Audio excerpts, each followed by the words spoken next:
This meeting has been called by a new committee. It's called Council Watch.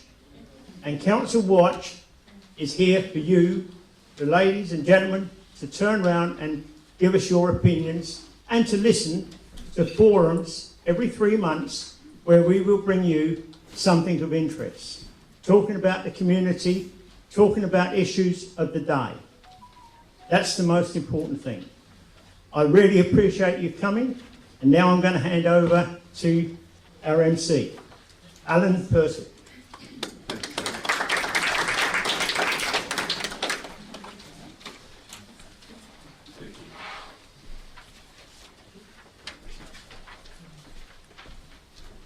Well, good afternoon to everyone. Thank you so much for everyone coming out on what can only be described as a fairly miserable sort of day out there.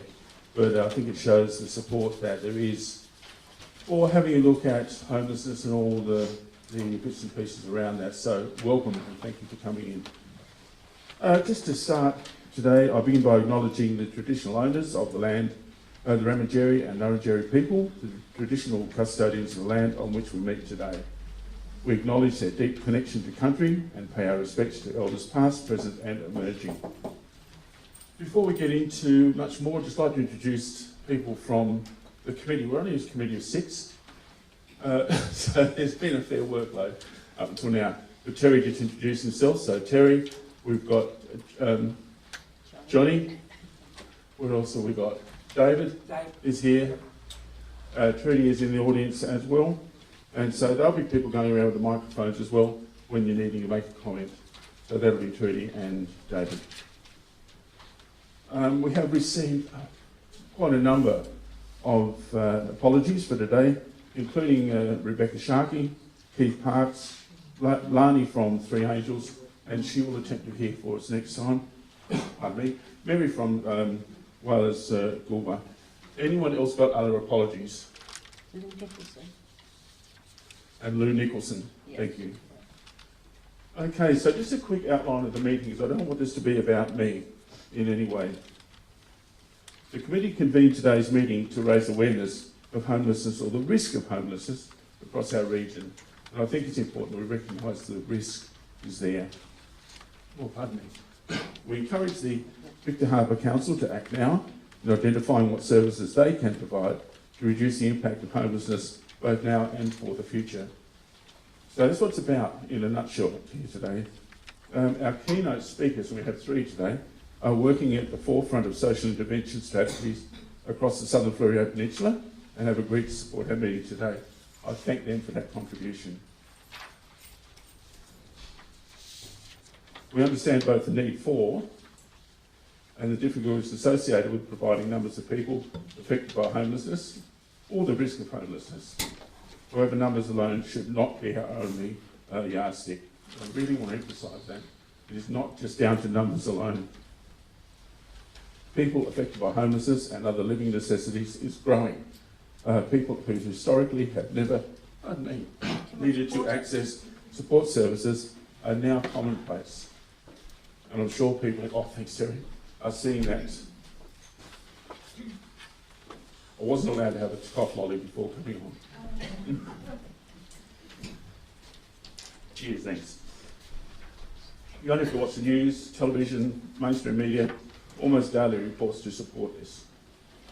Given our limited time today, we don't want to spend a lot of time on numbers. However, I recognise the importance and they will be discussed at future meetings. I think we've got to decide as yet when the next meeting is, but I think the agenda is pretty well set for that. As will the need for adequate support services, particularly in the area of low-cost housing. And this is going to raise a lot of issues, I know. So today we are circulating a petition.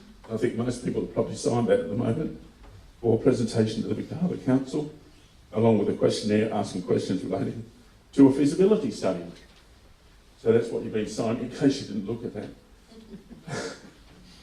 Just sign away. So we've got our first guest speaker. I don't need to introduce you to many people. It's Lou Saunders. Would you like to come to the microphone, Lou? Thank you.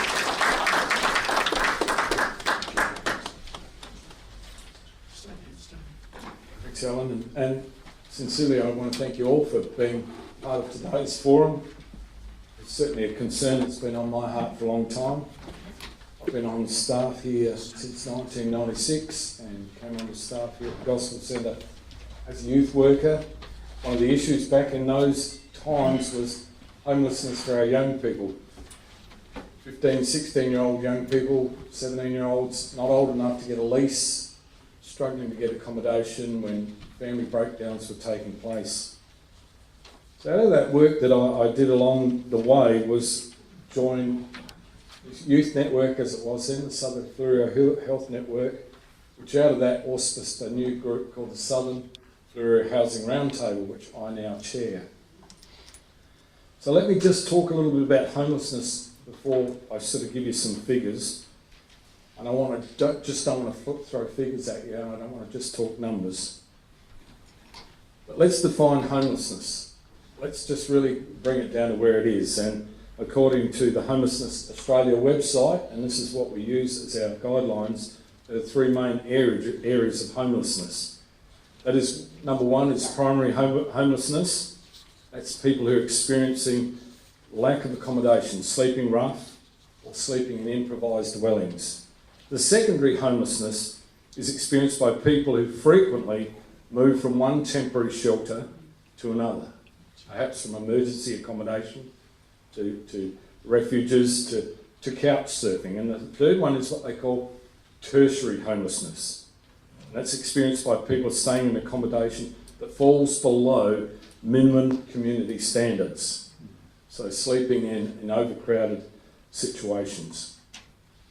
But more plainly, to us here today, homelessness is where a person does not have a safe or a permanent place in which to reside. Let's just bring it down to that this afternoon, shall we? So public housing on the Fleurieu Peninsula is currently being managed by Junction Australia and Unity Australia.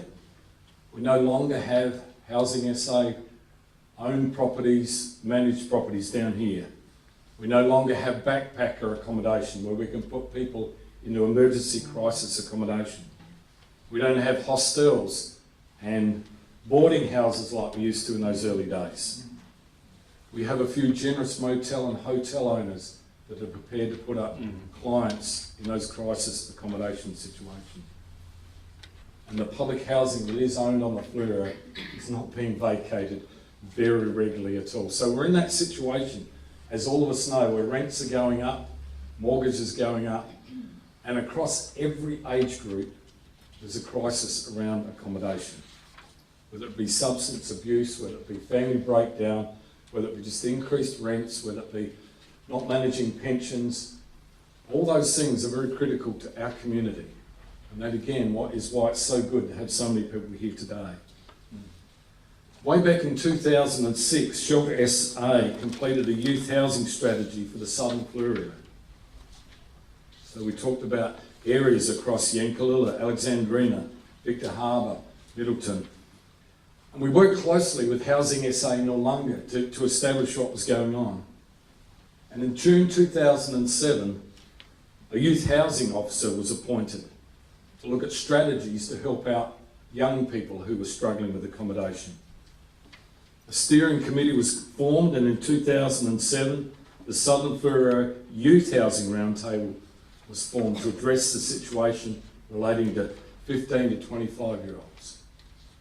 We soon realised that homelessness or lack of safe homes for people just didn't fit into that age category. So in 2010, we held a planning day and we sought to set not just one task, but several tasks around setting up across the ages a homeless strategic plan, including Kangaroo Island, who joined the roundtable at that stage.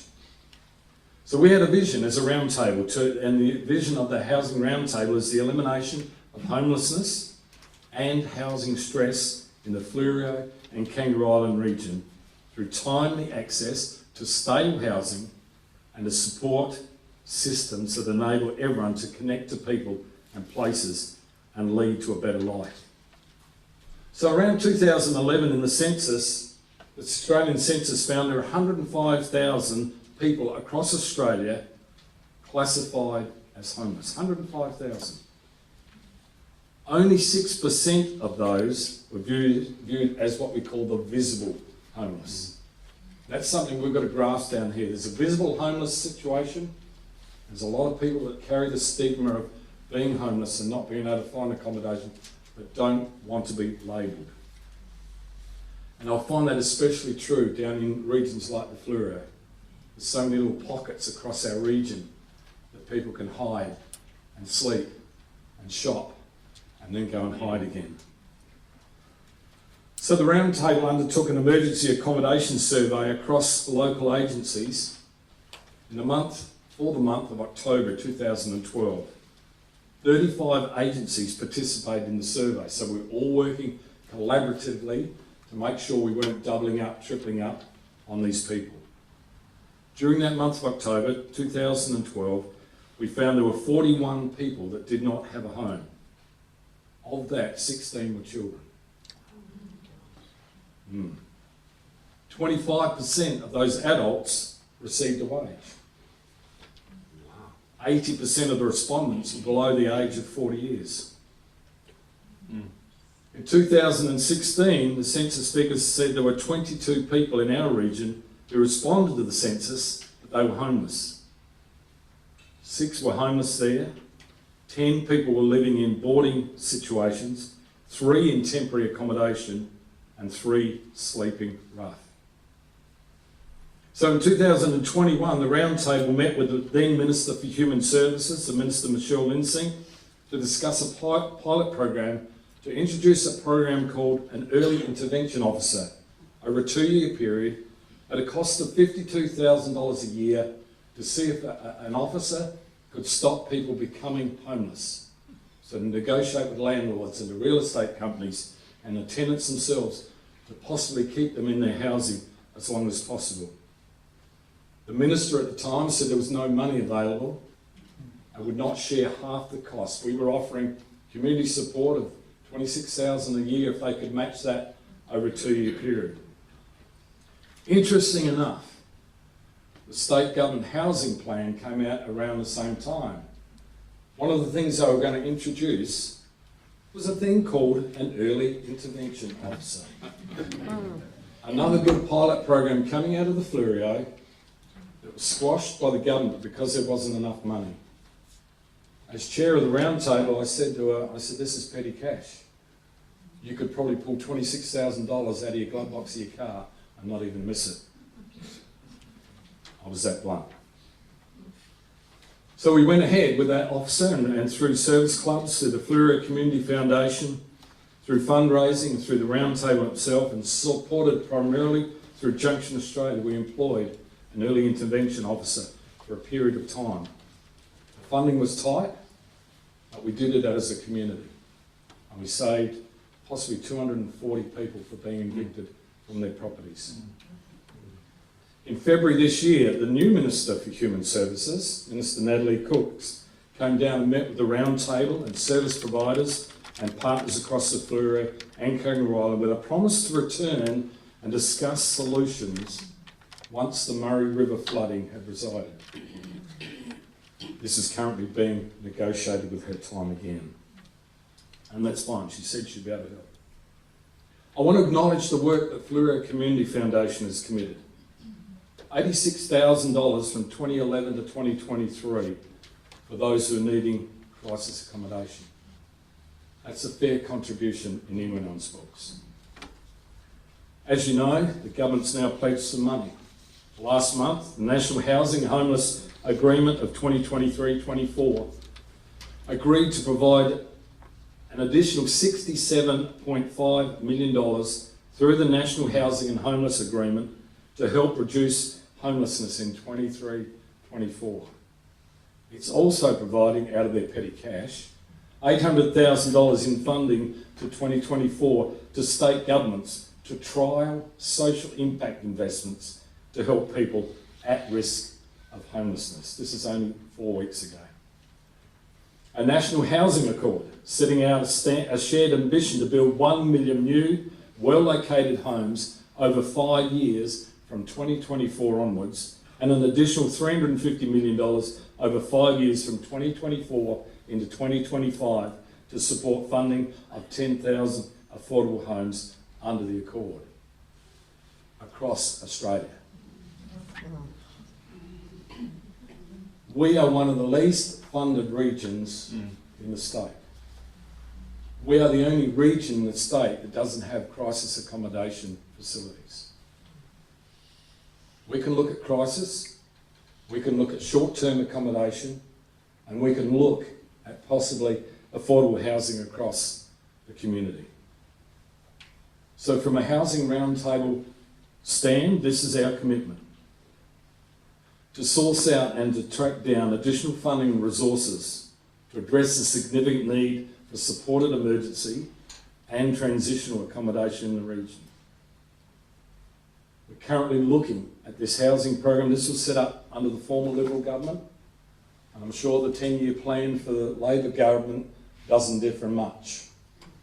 But in this document, the then Premier of South Australia promised that it is a partnership program across federal, state and local governments, and across builders and companies that do developments, and across our communities to work together to try and ease the burden that's within our community. I know we've got a myriad of ideas that can work, but friends, if we can't work together and lodge issues with the federal, the state and our local government, collaboratively working together to help ease this problem, then we may as well just throw up our hands and go home. But I believe as a community, we can do this together. Let's not throw stones, let's just lobby. Let's just put pressure on across every portion of it and every sector of our community to see what we can do for this wonderful Fleurieu region and help our people. Thank you for your time.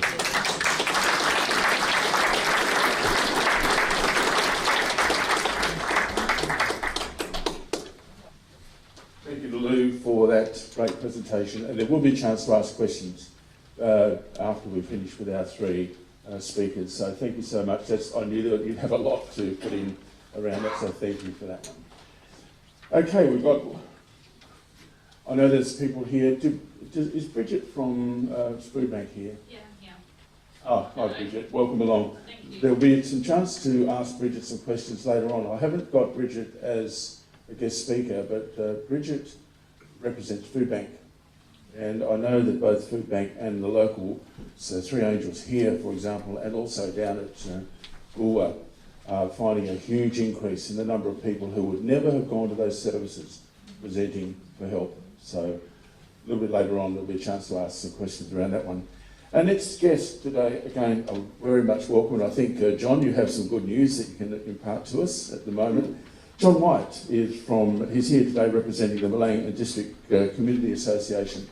When we were getting today together, we wanted to throw the net fairly wide, but John also is in the Alexandrina Council area, and we hope we can include a bit more of that for the next session. So let me introduce John to you. John, welcome along. Thank you. Well, I'd thank the previous speaker because I think he's really sort of stolen a little bit of thunder that comes from me. However, my name is John White. I'm the president of the Malang and District Community Association.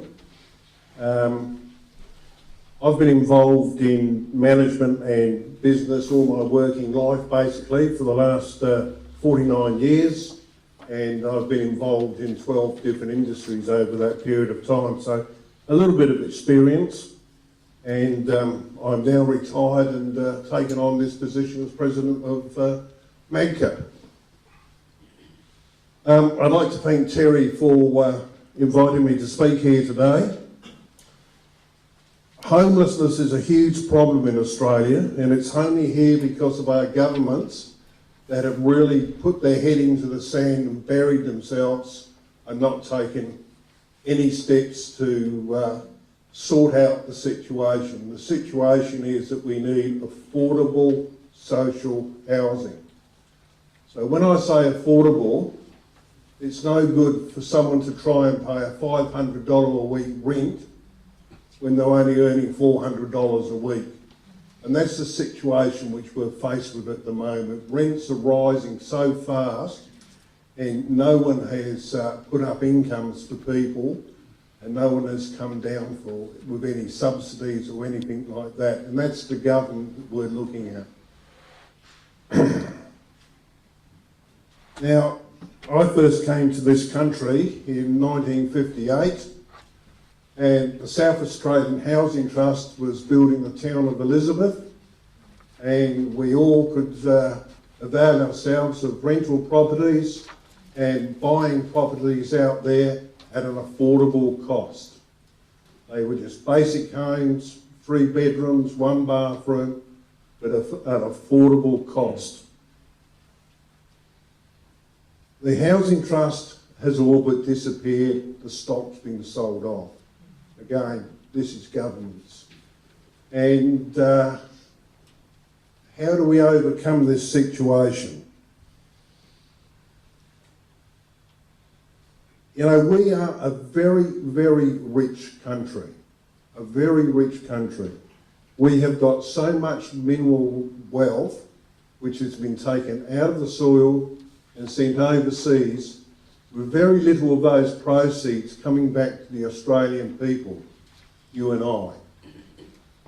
And we allow the governments to continually tax a minimum amount of money for these companies that are pillaging our country and our resources.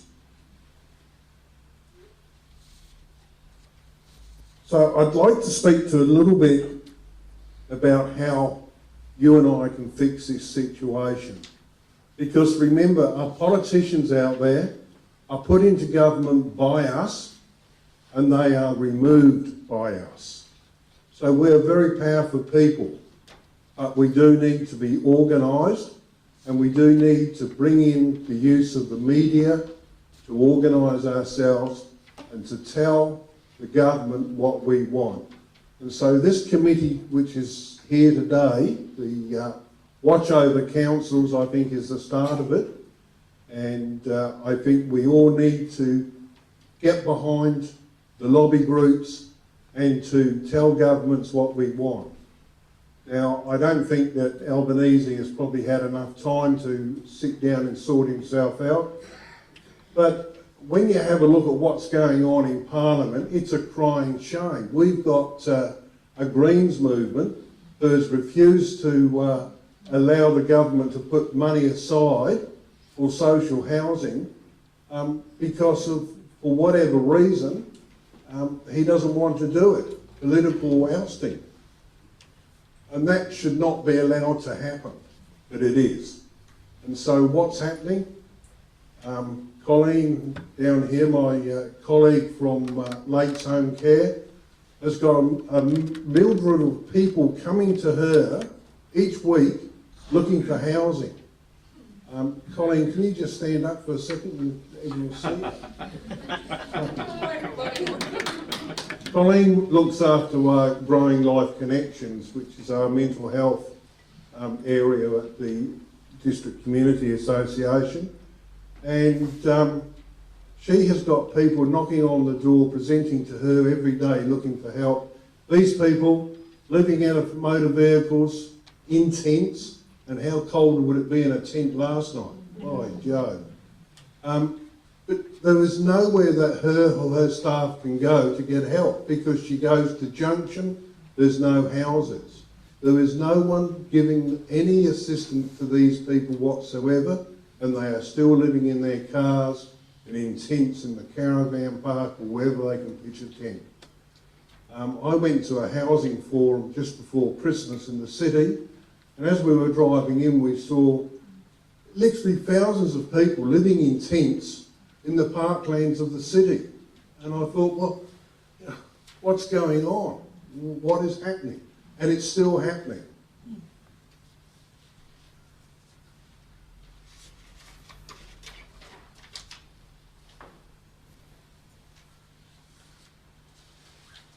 Okay, so as I said, we really do need to get ourselves organised, because you are the people who can make a difference to the government. So we need to get organised into forums, etc., and put our point across to the government. Now, we formed 2 years ago an affordable housing committee at MAGCA. Bromlin Lewis was on the committee. She was a councillor of Alexandrina.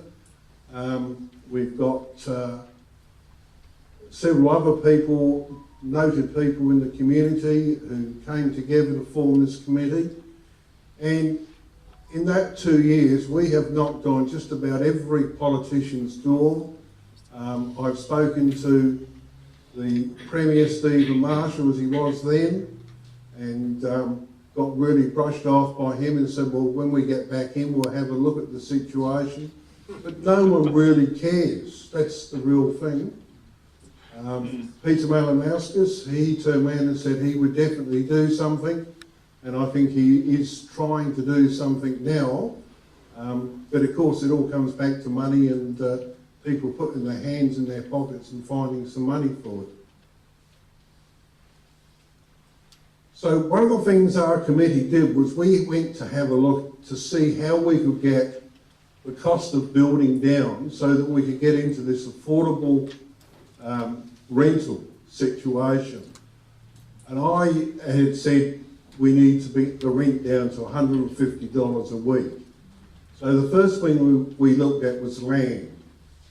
Now, a block of land is about $100,000, and that represents about $115 a week of rent money. So we went along to the Alexandrina Council and we asked if they would be prepared to provide us some land for some social housing on a peppercorn rent over a 50-year period. Now, the new CEO, Nigel Morris, said that he would certainly be prepared to consider that. And last week I had a call from the council and had a meeting with them, and it looks like they are going to grant us some 7 acres of land in Malang to build about 20 houses on, or 20 bedroom units. We've still got to negotiate the terms of that, but it's starting to look promising. So you can get somewhere if you put your head down and you go for it. And that's what we all need to start thinking about doing. Because everyone deserves an affordable house to live in. Yeah. Everyone deserves that. And we are a very, very rich country. And I don't necessarily know that we're being managed extremely well at the present time.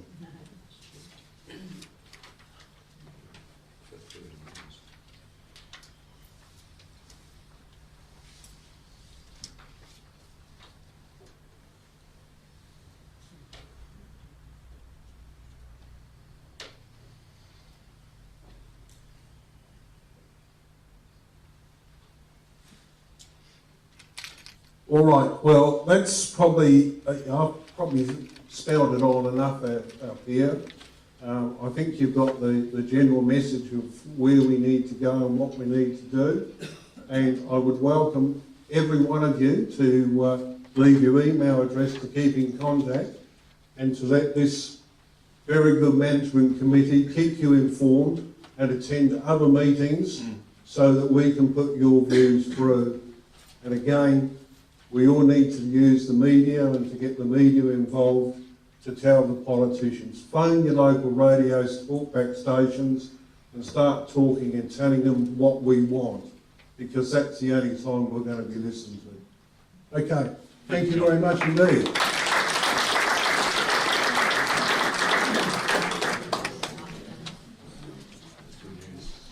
Yeah.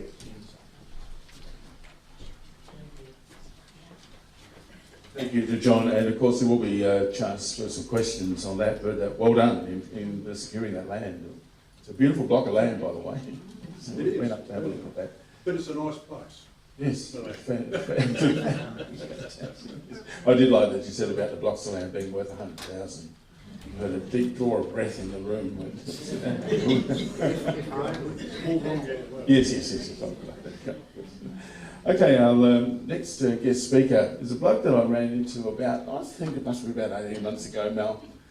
When, just give you a quick little story, I was with Fluorio FM here as a presenter, and I was coming out of the studio one day and a lady was waiting in the front reception and said words to the effect of, "Excuse me, love, do you know where I can get a food voucher?" I'd previously worked in the areas of homelessness, etc. I must admit I was quite embarrassed that I had to say no. So I've been to the church across the road and there's no one there, and etc, etc. So I thought, I need to do some digging here, and sheer chance. Mel Sutcliffe happened to be around the place at the time, and he said, "No worries, mate, I've got a list of people where you can get some vouchers, you know." And so he sent it through to me, and it started the ball rolling from that point on, where I was thinking I need to do a bit more than I've been doing. So I really have Mel to thank for that very much, getting that ball rolling. And of course we have Food Bank coming down here for us every Friday at the Baptist Church over on the Port Edit Road. And also are now very aware of the likes of Three Angels and of course Whalers down at Goolwa. And it's just unfortunate they couldn't be with us today, but things have blossomed in that area. So with great pleasure, we welcome Mel Sutcliffe. Mel, I think I'm introducing you right here as the coordinator of the Strathalbyn Neighbourhood Centre. Very close. Close. No. Thank you.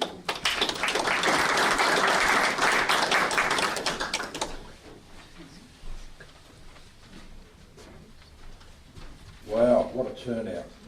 This is how important this is. I'm actually manager of the Strath Neighbourhood Centre, and it's been about 12 months, so no corrections there, Al, but it's been a great relationship that Al and I have had. Why am I here? I've had a long think about this since I agreed to come here and have a chat. We've had numbers, we've had a magnificent result with some land. That's brilliant. What is the real cost of homelessness? Dignity, respect, health, mental well-being, all those little things that seem to get lost in the mire of homelessness. How do we help? Simple answers. Apply some dignity to the people that are suffering. Assist, lend a hand. Not necessarily a hand out, but a hand up. That's important. What else can we do? I've heard a lot of political statements, and I won't go political, but jump on your MPs, talk to them, ring them, send them letters, sign petitions, talk to your local councillors. These are the guys and ladies that can make a difference. Can you make a difference? Absolutely. By simple acts. One of the things I'm trying to get happening at the Strath Neighbourhood Centre is facilities for homeless people to be able to shower and launder their clothes. Yeah. It's not an easy proposition because there are brick walls that we've got to face. Who pays for it? I don't care, I'll pay for it if I have to. Where do we do it? I'm looking at trying to get some funding for a mobile shower unit. They're about $25,000. Will I get it? No. I'm a little dog with the bone, so I reckon I will eventually. But I will try that. So where is your role? You people sitting in this room, just by being here, you've shown your concern for our fellows. You've shown your concern for our neighbours. How do we help them? By giving some dignity back to them. By helping them find a way out of the rut they're in. I come from Hobart, and we used to park in a place called the Regatta Grounds to walk to work.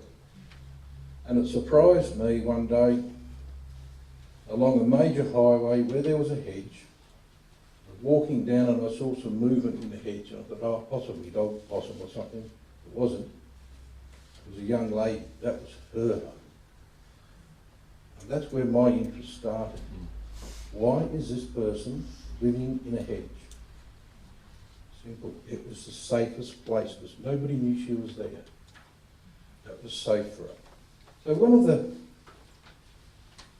of the biggest problems for homeless is safety.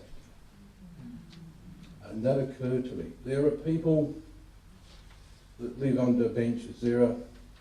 I'm very aware of some people that are living in the Strathalbyn station, rail station. There are some that sleep rough under the bridges over by the river.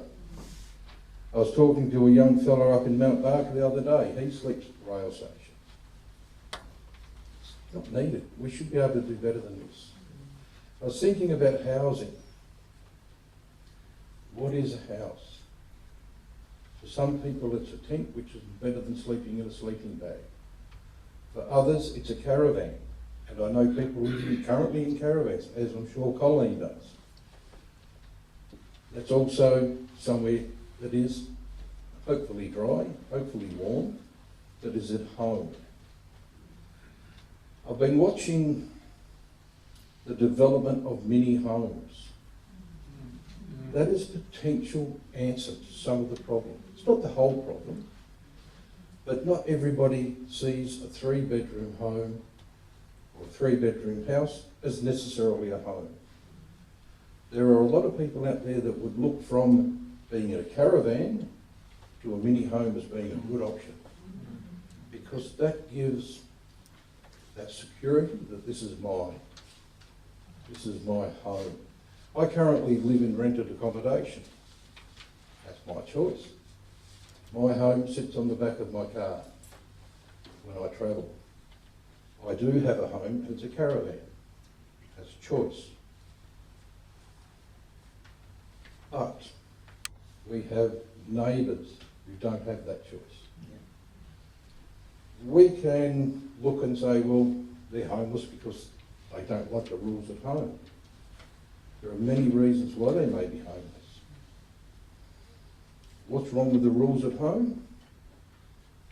It may not be safe for them there. One of the big reasons. They may have mental illnesses that don't allow them to feel safe there, even though it's a perception. What else have we got? One thought comes to mind. I was talking to a friend of mine back in Hobart. She was telling me about her early childhood, where when she went to bed at the night, she would put a bar into the door to stop the stepfather entering her room. She easily could have become homeless. So there's lots of reasons why people are homeless. I manage the staff cafeteria at Royal Hobart Hospital, and we have an elderly lady, extremely well dressed, extremely well educated, and the most magnificent handwriting you could see. She was homeless. I don't know a full story, but she was quite a challenge to talk with because she was far better educated than I am. But her story was that she chose to live in the street. I guess for her, that was her safety. I wish I knew more about her story, but she was homeless. I had, during my time there, I would easily say 100 regular homeless people coming in. Unfortunately, some of them live a hard life and they find the need to steal. I'm not going to judge them. Desperate needs mean desperate times. So back to where we are with what I do at the neighbourhood centre. We have emergency food relief, as do many centres. We open our door, we don't ask questions. We provide dignity and respect. I will sit there and make a cup of coffee for somebody. Don't have a problem with that. We will provide them with a meal. We run a food and friendship program on Tuesdays, which is a $5 meal, if they've got $5. If they don't, we provide them with a voucher. So very discreetly, so when they come into the room, they put their voucher into the bucket, so nobody actually knows their situation. Why do we do it? Because they're our neighbours. We have a responsibility as a society to look after each other. How we do that is an individual choice. I'm blessed, I live in a 4-bedroom home. And I've looked at how we can help others. Because I have a landlord, I can't necessarily take anyone else in. But I do have a caravan, which may be accessible. So I'm still looking at that, but I also have a partner I have to answer to. So, the long and the short of my thoughts about this is, it's a huge problem. I taught my daughter years ago that when she has a problem, look at it as if it was an elephant. So how do you eat your elephant? One bite at a time. So how do we address this problem? By you guys sitting in this room and discussing it. By coming up with a resolution that it's not good enough for Australian society to look and say, they'll be right. They won't be. That's about what I can give you at the moment. Thank you for your time. Thank you for coming.